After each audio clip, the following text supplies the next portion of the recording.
What's up, everybody? Welcome to the Blue Collar Boardroom. I'm here with arguably the greatest roofing salesman I've ever seen of all time. The numbers don't lie. His name is Omar. He comes from Houston, Texas. Welcome, brother. Well, I'm great. I'm glad to be here, man. It's great to be in Naples, Florida. Listen, we have a special. If the conversation that we had in this podcast is as good as the one we were having before, then y'all are in for a treat. I mean, a real treat. We're going to be talking about his mindset, how he's able to land 15, 20 deals in a week, and some of the different intangible things. There's a force, a hidden force that drives him, that controls the luck. And he's going to be talking about mindfulness. He's going to be talking about spirituality. He's also going to be talking about, how to close sales. And if you're watching this, maybe you're a business owner that's looking for more time. And, Omar's been able to basically go through a journey in life where he started and nothing was really given to him. He worked for everything he's had. He's helped a lot of people. And, it's really, really moved me in the elite program, how many things that you've been able to accomplish. And so, I'm excited for you to tell your story and share with the world what's going on, because you have a mission.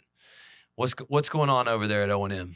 Well, first and foremost, my opening salve was "My golly, Miss Molly's Alghali." Hey, there he is. Hey, basically, my full name, which I sometimes like to give out from time to time. I was born in a Muslim family in Sierra Leone, West Africa. Those So are my blood actual diamonds. full name is Omar Sharif Aftab Muhammad Alghali Jr. So that's my full name. So, but Omar S. Alghali for short. And so, that's who I am. Came to the United States when I was 9 years old. And so, grew up in Alexandria, Virginia. It was a cold winter day, November 14th, 1987, when we landed in LaGuardia. Actually, I believe it was JFK. And we couldn't transit from JFK to DC National because it was a snowstorm. So What's it like coming into America? Did you know how to speak English then? Of course. I mean, my country is a former English colony. Okay. So even though we have our native languages, English is quite spoken and even in the schools. Was it chaotic as a young man growing up in Africa? Actually, I had a good upbringing. Right. Come from great parents. And so, I mean, Africa is Africa. But my grandfather was a wealthy fella. Actually, to be honest with you, yeah, if you ever heard about polygamy, my grandfather there had a few wives. No. A few, huh? A few wives, of which, so I came from a polygamous marriage, if you want to call it that, but that's just how they grew up in those days. Right. So, but yeah, I had a great upbringing. My mom came to the U.S. when I was 4 years old. She left me back home in Africa to live with an aunt and uncle. And then 5 years later, she went back and got me and my grandmother and brought us to the United States. Oh, wow. So, so that's how we got here. And grew up in Alexandria, went to elementary school there. Grew up, of course, we ended up moving to Maryland at one point. And then after so many years in Maryland, I actually went to live in England at the age of 15. Oh, with cool. The same aunt and uncle who raised me up when my mom came to the U.S. Oh, wow. So I went to live with them for about 2.5 years in a town called Reading, 40 miles out of London. And how did you pick Houston, Texas? Well, let me tell you how I got to Houston. Basically, I'm a member of the Church of Jesus Christ of Latter-day Saints. Mm-hmm. So every young man, the Lord commands us to serve full-time missions. Absolutely. To go out and basically share the gospel of Jesus Christ. So I put in my papers back in end of 1998, got my mission call, opened it up, and my mission call from a prophet of the Lord, Houston, Texas. Oh, there he is, right there. It's a big city. It's growing, too. Yeah, it's growing. So I end up leaving for the mission field in May of that year. June, I left to go to Salt Lake City, where all missionaries, there's a missionary training center there, where missionaries are trained. Whether if you go into an English-speaking mission, you're there for 3 weeks. Sounds like a door-to-door factory. They go over your objection handlers. Not interested in the Lord. Nah, they do a good job teaching us about the Spirit. So for English-speaking missionaries, you're there for 3 weeks. For foreign-speaking missionaries, they're there for 2 months learning their languages. Oh, wow. And then, of course, you're then sent into the field of labor. So got to Houston June of 1999. And I served in Houston for 2 years. What's a day in the field of labor look like? Well, first and foremost, you wake up right about 6:30 in the morning. Oh, Some missionaries wake up at 6. It depends how much time they want to give in. So when you wake up in the morning, first thing is prayer. You have your personal scripture study. After you probably might exercise, get yourself ready. You have personal scripture study or personal devotion. Then you're also supposed to have scripture study with your companion for an hour. Each of those takes about an hour apiece. And then eat breakfast along the way, 9:30, 9 o'clock, you're out of the apartment. And you basically work till about noon, come in for lunch, go back out, attend to your appointment, come for dinner. Sometimes the members are very gracious to feed us. And then we work from 7 to 6 or 7 to 9:30 at night. So that was a 2-year schedule. It's clockwork. And I'm sure most people are telling you no. Of course. I mean, that's what it is. The hardest thing to share with people sometimes is salvation. I know. Isn't it funny? It is funny. Is it easier to sell roofs? Actually, it's easier. When you get rejected so often at the door or on the streets, rejection is not an issue. Something I have issues with. No, that's what we're talking about as a big picture. Omar is got a calling to bring as many door-to-door experienced missionaries into our trade, the roofing industry, and I'm honored to be a guide and help him on this mission. And it's really one thing we're really most passionate about is helping people. And you are a man who can sell 400 roofs in 1 year. 400. How do you sell 400 roofs in a year? I just being out there, loving what I do. Actually, I like what I do. I'm not a big fan that likes to be in the office. My wife can tell you that. I like to be on the field. So I'm actually happier when I'm in the field, whether it be hot. What do you like most about being out there? Does it feel like when you were back on the mission, you're in the field doing labor and you're signing 20 deals in a week. So that might mean you might sell 3 deals in a day. And it's not about the money, but there's a lot of impact you can do as far as help with the church, help with your family, with the money. And so how do you have that drive, but not make it about the money? Well, at the end of the day, in our profession, in any profession, you hope to help people. Mm-hmm. And we always want to add value to what people already have. Mm-hmm. And so, as I look at homeowners in general, of which I am, we pay insurance, we pay for a lot of things, and rarely do we get anything in return. So to be able to, give value back to that homeowner, that client, to say, listen, this is what's available to you. And some people don't even have a clue. They don't even know how the insurance, policy operates. And so we come in there literally as heroes. Yeah. We come in to basically give them something that they've never had before, to add value to their home, curb appeal, lower the insurance premiums because they get a new roof. And so at the end of the day, the roof is one of the most important components of a house. If your roof is bad, then, you're not going to sleep too easy, are you? No, you're not. And so, I just like helping people and just making sure that they're taken care of and that they get something of value in return for all the expenses over the years. Yeah, you represent the people. You're for the people. The insurance company's for the profit. We actually protect the people, and we protect their home, and we get them money and value to put back into their home. And it's literally like becoming a hero. And so I'm sure, though, when you quit the mission after you didn't want to go back knocking doors, did you? No, it wasn't actually you quit. You're released. Okay. So, yeah. It's a 2 years for the young men. Yeah. 18 months for the women. So you were released and you go into the real world. You didn't want to keep knocking doors, did you? Actually, I was going to go into some profession of some sort. Right. In fact, when I returned back to Maryland, where I served out of, it wasn't too long after I returned home in June of 2001, that I already fall in love with Houston, because being born in Africa, that's my climate. Mm-hmm. Tropical. Yeah. Hot. Mine too. I was born in Texas. I don't like the cold, Me neither. Being from the East Coast, the snow, the ice, I forget about that. So it wasn't too long after I got back home, September of that year, shortly after 9/11 happened, jumped in my old stinking Lincoln, 1988 Lincoln Town Car. I'm a big fan of Lincoln, so I hauled it halfway across the country from Maryland Did about 25 hours on a 24-hour trip. Wow. I hauled it. I think Wow. 23 hours and some change. And as I got to Houston, is when I got to Houston, did a couple of jobs. Sold, basically, I worked for a fella. They basically sold office supplies. And so I worked there for a little while, ended up leaving there. And then I ended up even working at one point as a security guard, early on. I was in between trying to see what I was going to do. But I also worked on, I sold alarm systems. Oh. And so going door to door. Well. Yeah, going door to door. You were good at it, huh? I was good at it, of course. And then I sold alarm systems.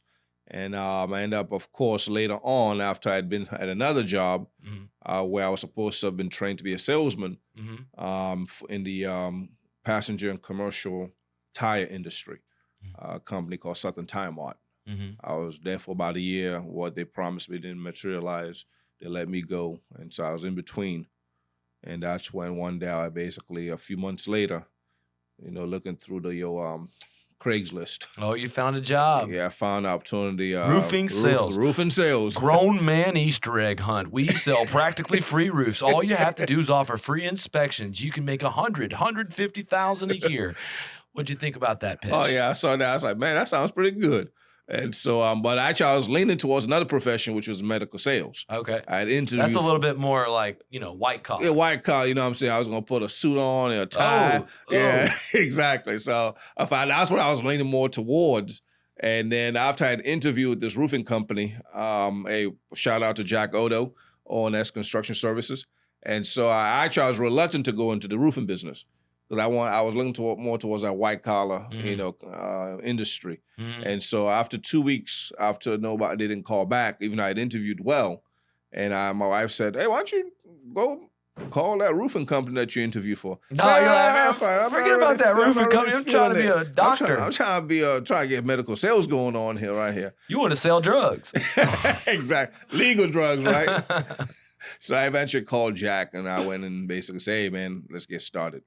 And within 8 months, I was there for I started, 2012 of that year, June. How'd you start in your first year? How many roofs you sell? I can't remember the count, man, but I know you killed it was about 300,000 or 400,000, about 500,000 in business. In business within 5-6 months. It's pretty good. And about between June of that year of 2012 until I left June of 2013 or July, I think it was 1.3 mil, 1.4 mil in gross in the year. That's good. In your first year, that's pretty good. My first year. So, and that's when I eventually left the company and then started my own company, O&M Construction Services, shortly thereafter. And so, as a salesman, we actually pay the largest commissions to our salesmen. You've been an owner, you've been a salesman, you've been $1 million producer. Sometimes it's better to be the salesman, right? Yeah. Hey, actually, my wife and I reminisce from time to time with all the crazy overhead of ownership. Shoot, if I just remained as a sales rep, I'll be making $2 or $3 million a year right now. It's so funny. selling roofs without no responsibility, no headache. I mean, and so that's what we're here for, guys. We're here to make an impact on you, to let you know that Omar wants to help people. He wants to help people in how they deliver their sales message and how they build a book of business, but in how they become a better man. And he's looking to really, take some people who want to use this vehicle. I mean, it's not just about doing a roof. It's about protecting someone's most important investment, helping them against the toughest negotiators in the world, adding value, and becoming a hero in a neighborhood.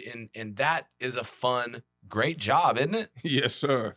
It's a lot of fun out there, man. And so you're looking for a certain kind of person. What kind of person are you looking for to be that kind of like protege? That Well, I've always said I want to find a few me's. Yeah, man. Well, what would that look like? Basically, someone that basically is hardworking, that loves what they do, wants to help people, has integrity, honest. And now, as I'm trying to basically, right now, my biggest challenge is trying to recruit good folk. At one point, I had 10 or 12 salespeople, but, not all of them worked out. But now you got leads. Now I'm getting leads actually to generate into business. So I'm thinking, why do I need to hire people for? I could run solo, but I want to definitely create a team. This brings me into the next subject because if you're watching this and you're looking for a vehicle, Omar can show you how to make at least $100,000, but at 400 roofs a year, without him telling you how much he made a lot of money. I mean, at least $500,000 in profits just on those jobs alone. And so he started off selling alarms, and now he's selling roofs for $500,000. And so in his pocket. And so listen up here, guys. This is something that even you can do. It doesn't matter what kind of background you have. If you have a good work ethic and you have a good attitude, and if you're coachable, you'll listen to what Omar says, he'll put you in the position to be successful. So that brings me to digital door knocking. That's the future. And that to me is where you're really starting to separate from all the others in the market. It's where you combine the door-to-door with digital marketing. And that's what I actually help Omar with, is we've started creating video content, advertising in the neighborhoods. One of his most effective videos continues to play and get leads. And it's so funny. It's not really an advertisement, is it? No, it's not. I mean, Tell us about that video. Well, basically, I went to the inspection. Actually, that customer's actually a member of our church. Oh, wow. On the mills. God bless that deal. Yeah, he sure blessed it. And so got to the inspection You're with holding the adjuster. your phone up. And I just decided, in fact, the thought was basically I was going to shoot the video anyways. And I just had a thought. I said, well, why don't I shoot this video with this inspection happening in real time? So I was on the top of the ridge. The size of that roof is basically 12 or 14. 14 probably.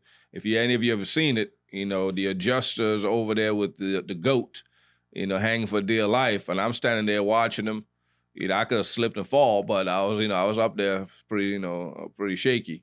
But it was a great video, man. We were having a good time. I was joking around. The adjuster was laughing. The good thing is he bought the dang thing. That was about a $40,000 claim right there. No. It was a big monster out there, maybe 45, maybe going a little bit higher. I mean, that was a 70-plus square roof, 75. And wow. So it was a big house, big home, big roof. So, but the homeowners are very happy. They're so pleased with what we were able to do for them. And so, the digital marketing is awesome. I mean, well, I'm looking for the video so we could see it. So I'm looking for it right now up here. But you might have to go to the other page. It's not in that one actually. Okay, so it's on the other one. Yeah, you have to go to. I saw the other day actually. O&M. You have to go now with the ampersand. So you have to go O&M. Construction services, and just see what comes up. There's a particular page you got to go to. That one? It's not this one at all. Because I have two pages on Facebook. One is really one is standard. That's the original page I created. It's not that one. I wish I had my office girl here. But it's a classic video. Is it this one? No, it's not. Let me see if I can find it. It's all good. Here's the deal, guys. The reason why people watch the video is because it's interesting and it looks like he's about to fall off the roof, and it looks like the adjuster's about to fall off the roof, and he's really, really genuine, and he's talking to the audience member as a really kind and educating person. He's up on the roof, getting the roof bought by the insurance company. He's risking his life, and the person that's watching it is drawn in because it's a dangerous video. More importantly, though, he's telling a story. The story is this insurance company's paying to replace the roof. Your insurance company will pay to replace yours, demonstrating the value. When you show somebody, not tell somebody, then there's a different level of understanding of the process, a different level of trust. Yep. And it does, kind of take a little while before you even offer them to do a free inspection for their property. You're just telling about what's going on, very, very kind of like just naturally talking to the camera. And this video, it's got thousands of views now. It's created lots of leads. I would say you said about 400,000, 300,000 in business, something like that. Yeah. Maybe about 30 jobs. 30 jobs, yes, sir. And so, for a new sales rep to be able to have recognition in the neighborhood, to have leads coming in through Facebook that you could close, you get plugged into a vehicle like with Omar. Not only can he teach you how to sell 400 roofs through referral and direct sales, but we can give you some fuel for that fire with some of these leads. And that's what we're looking to do. And, the part about us, finding somebody that is hungry for a job, is looking for the opportunity, that wants mentorship, that wants to plug in. See, the advantages of working with you is really access to someone with so much talent. Like, to be honest with you, like, it's hard to find. I've talked to, let's just say I've met 10,000 roofing salesmen, I ain't never met one sell 400 roofs in a year. Not one time. And, you know, it's and I'm the owner. Yeah. And so you know, I could tell if I came to work for you that you would push me with just your intensity and optimism, that your mindset would grow me. And basically, you know, it's all the best way to change your environment is to put yourself around other people that are successful. And then it kind of like turns the temperature up in the room a little bit. So you got to keep up a little bit. And so I know that, you know, if you're thinking about, you know, a change, maybe you don't like your boss, maybe you don't like the opportunity, you don't like the vehicle that you're in, maybe you're not able to earn the six figures, and maybe $500,000 in profits seems like a distant, you know, crazy dream. I mean, did you ever think you'd make this kind of money when you were? Well, I'm eternally optimistic. So at the end You of the did? day, I'm always thinking. I'm a dreamer. I dream big. So I'm not the type to always limit myself. What I can do. You gonna get the VIP spot if we get T.I. for the show? We got T.I. We're working on. I like to go big. So Yeah. I mean, I guess I'm eternally optimistic. I always know good things are gonna come. But to be honest with you, a lot of people ask me, Omar, why are you successful? Why are you doing so well? I simply tell them that the secret, the real sauce, is I have faith. Let's talk about that, because this is important. This is faith. Faith, it goes beyond just the faith you talk about in church. Yes. You know, to me, and the faith without works is dead. Yep. You know, your faith is your action. You know, and you know, a lot of times if you think about a motivation, people will say, you know, well, the action creates the motivation. You know, so walking in faith. Well, do you think, you know, that's an important aspect of like increasing the reliance on faith? Of course, because I have faith in the Lord. So when I leave my home, I know I'm going to succeed in that day. So I want to think about this real life, because, you know, we got guys that are struggling with drug and alcohol addictions. We got people. We lost a member of our Sky Diamonds Elite. I heard about that. You know, poor 27-year-old kid. He'd been sober and clean for a year. He was on opiates. There's an opiates epidemic. You know, the guy overdosed. Guy's life's taken away. He was a great salesman, and you've seen some of these guys before in the past. Yeah. What demons do you think that? Why can't they figure out how to move to the next step? Well, you know, life money will make you more of what you already are. Mm-hmm. And for whatever reason may be with addictions, you know, the number one lesson is don't even start. Some people may have a proclivity to certain things. Some people can drink, smoke, take drugs, and it doesn't even affect them. Because it affects the body, but they seem to escape the consequences for a long time. And for some, that first smoke, that first drink gets them hooked, Mm-hmm. and it destroys their lives. And so, but for whatever the reason may be, is some people get addicted to these things, and it's hard to break the habit. Mm-hmm. And so unless they can rely on something greater than them, Mm-hmm. then failure is sure. They'll surely fall. I can tell you, look, I failed out of college. I did too much partying, and that was the first time I realized that a relationship with a higher power could be the same source. It will provide you some of the same type of feeling if you work for it. If you work for it. It just doesn't happen. No, it doesn't happen. So my success is really I mean, that's one of the, you know, there's many gifts of the Spirit, as we often say, but one of my greatest gifts is a gift of faith. I just believe, man. And so because of that belief, my success comes. So when I knock on that door, when I'm dealing with people at church, I'm a leader in my church, when I'm dealing with people in general, you know, I'm the type of guy that always motivates others. So because you believe you're going to sell, you believe you're going to help, you believe your mission's going to be accomplished. Yes. And so whenever something negative happens, how do you respond? I don't, dust it off. You know, I leave with an optimism that's unreal. And so at the end of the day, nothing really gets me down. You know, ask my wife. You know, I'm often, you know, that's just my personality. So I'm always excited about life, optimistic about life. And of course, when I leave my house, of course, I told you about the pattern. That pattern of the missionary life, waking up early in the morning, saying your prayers, reading your scriptures, having companionship, scripture study and prayer.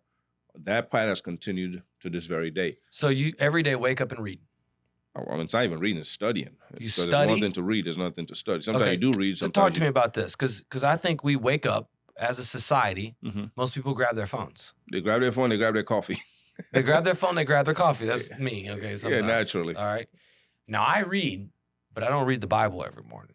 Okay. I meditate, but and I am speaking with my higher power. I'm Yes. speaking with the Lord. But what Yes. I'm saying is, tell me about studying and how that really kind of tunes in your brain and starts your day right.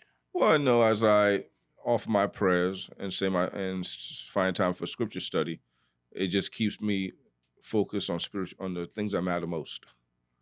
Yes, we want things in this life. We want our families to do well, our children to do well. We want to have, to be comfortable, to have enough money in the bank and all this other stuff. Now, those things are important because we have to live in this mortal world. But when you think of eternity, those things don't really matter as much. So the old saying is first things first. First things The first. Lord is first. Everything takes care of itself. So because I put him first, naturally, life is working out. That doesn't mean that because I'm a follower of Jesus Christ, doesn't mean hard things will happen to such people. Because often even those who have faith have often the most difficult lives. But because they're secure in the Lord, it doesn't matter what happens to them. That's what I love about you, because there's bro. peace. And it doesn't matter how much money you have or lack of, our circumstances don't really determine how much peace we have. I think that's why people trust you so much. They can tell that you're so peaceful, like that you're at peace. Yes, right. When you with yourself, with your demeanor, and at the doorstep, it's not really a sales pitch that wins them over, is it? Nah, well, a lot of people basically. I was with a customer yesterday who actually protected me. We'll do more than roofs, actually. We do siding and gutters and flooring. So we're going to be doing a remodel job for this customer of mine whose roof we finished 2 days ago. And one of the subs I sent out there wasn't with my manager. So the sub tried to basically take the job from me. So the homeowner, after I picked up a payment from him yesterday, said, hey, let me just share with you this, Omar. The other guy that came in, your floor guy, your tile floor guy, he basically is trying to take the job from you. And he said, the reason why I'm telling you this is because you've dealt with me honestly. You've taken good care of me. You've taken good of my home. And I know you're an honest guy. And I have to share this with you. Because if I was crooked, I'd have basically not even used you for that particular portion of the project. And you probably would have handled everything else. So he said, in the fact of the matter, he said, Omar, I know you're an honest guy. That's why I got to tell you this. And so it always comes back around. What goes around comes around. Yes, right. That's and right. If you want to grow into the person that you want to be, not only do you have to have faith in the Lord, but you got to have faith that you can do the work with the Lord to get there. So there's a difference. There's a difference. There's a difference. So when you say even past that, your faith and your mission, what's the mission? How many people do you see impacting? How are we helping? Where's O&M going? What direction's happening in 2020? At the end of the day, like I said, we want to build a team because a team really allows me to help more people. Correct. I've somewhat been self-serving because it's just easier to run me. We made a lot of money too. It's easy to just run me. I don't have to worry about the headache Right. of hiring. That sometimes I've been somewhat reluctant. Right. But nevertheless, we got to bring people on and give them an opportunity. Yeah. Now, if they fail, it will be on them. Not because they were not given an opportunity and given the tools. Well, let me tell you, we've given you the opportunity to hear a little bit about Omar's story, a little bit about how we can help you. And if you're watching this as someone who has no idea who we are about this business opportunity, it's a roofing sales opportunity. And you can get paid the largest commissions in direct sales. It's the easiest sell in America because the insurance companies pay for roofs. When we do one roof, it turns into 3, 4, 5, 6 roofs. The average commission's at $1,000 to $2,000 a project, even more on some of these bigger jobs that Omar sells. My point is that if you're selling alarms, if you have door-to-door experience, if you are an entrepreneur and you want to be like Omar, fly your wings and build the net worth fast, there's no better way. And we want to show you not just how it works, but we want to give you the training completely for free. My name's Lee. I created Sky Diamonds University. Omar is an elite member, and he is out giving memberships away. He's giving training away. He's doing live mentorship for people that don't even work with him. He's, basically collaborating with people in my network, helping people, join, just sharing his success stories. But like I said, closing 30 roofs for Omar since he's sold 400 on his own is not that many, but it's nice to know that those roofs are getting sold even while you're sleeping, right? Gravy.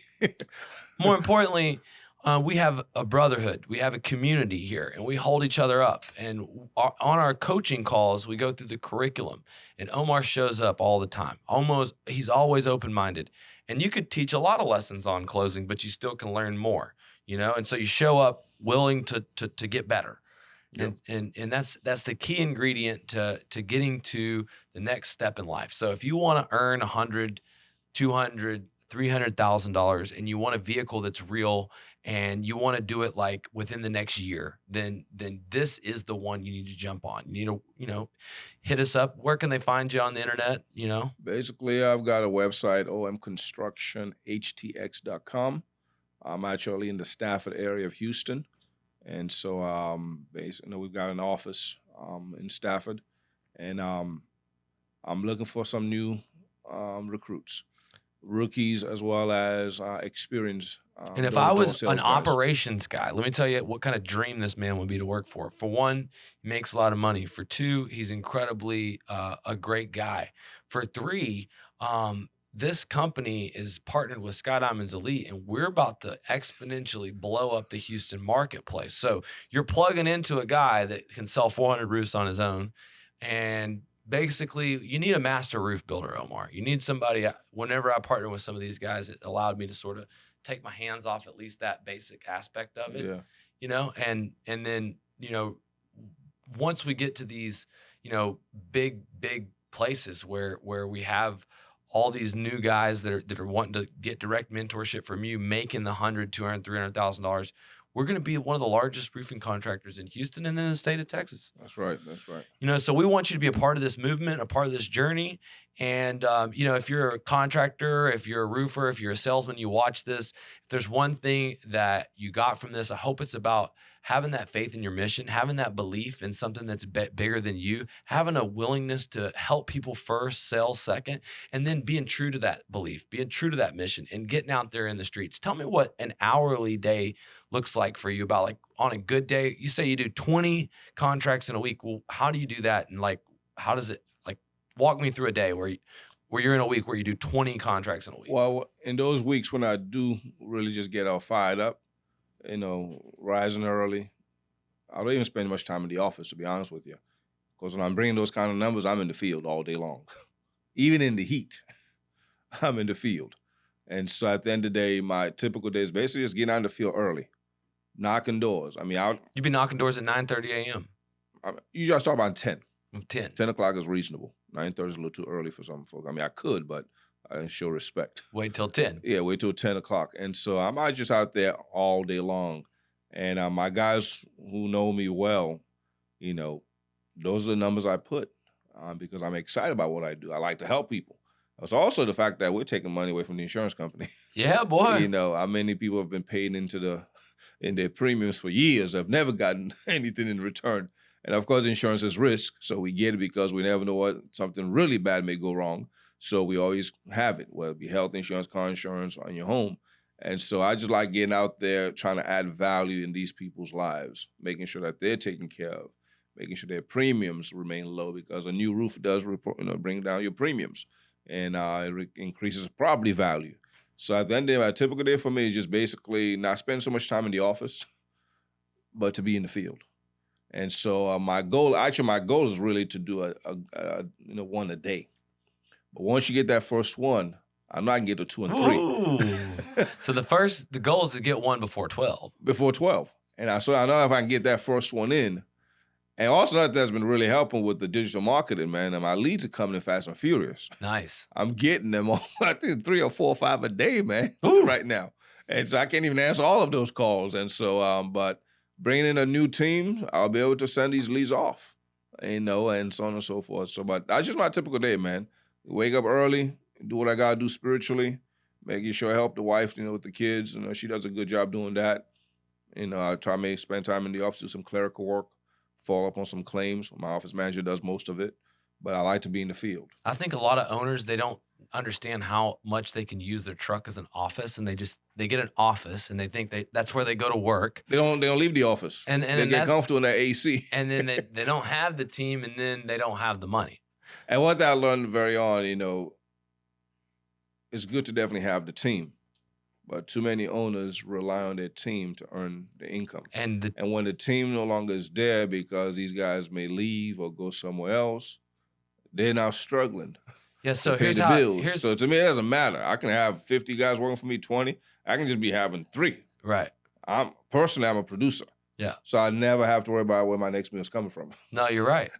And typically in an office, the team is going to sell based off of what the top salesman or the manager or the owner does. So someone has to set the pace. Yes. And so when the owner loses their door-to-door push and then doesn't go in the field and doesn't set the pace. I mean, I even have a friend of mine dealing with this right now. He's great company, great, like whole thing's like he's a great guy. But these guys are complacent. They had a good year, and they're just not working. You know what I mean? And so he's dealing with the kind of like having to like it's almost like feeling like you got to go backwards because you've built this thing and you sit on top of it, and then you have to go back to the ground level, where it seems like you stay at the ground, just like head in the clouds, feet in the dirt type of thing, right? Yeah. So it's like can't get your head too much in the clouds. If you can't drive revenue in the field, you lose your whole business. Of course, that's why some of them shut down. They go out of business early. Well, you ain't going out of business, and this has been a great podcast. I want to tell you thank you so much. If you have been watching this, I hope that we've been able to help you with some sales tips, some business tips, some life tips, some spirituality. I mean, Omar is a guide in my life. He's a trusted mentor for me, even though he's in this elite program. Really, he's adding a lot of value and is an example of someone that could sell 400 roofs in a year, someone who lives the right way day after day. And, I'd be honored to work with you if I was in the Houston market personally in the O&M brand and anybody experienced, if you're inexperienced, if you're coming from a mission, if you're, just a regular entrepreneur. This guy is the guy that I personally would hook up with in Houston to make a ton of money with. So hook up with us and we'll make you a ton of money. More importantly, we'll make you a better human being. And so you've made me a better human being. Thank you so much, buddy. Appreciate having you on this. It's been awesome. My golly, Miss Molly, it's Alghali. Hey.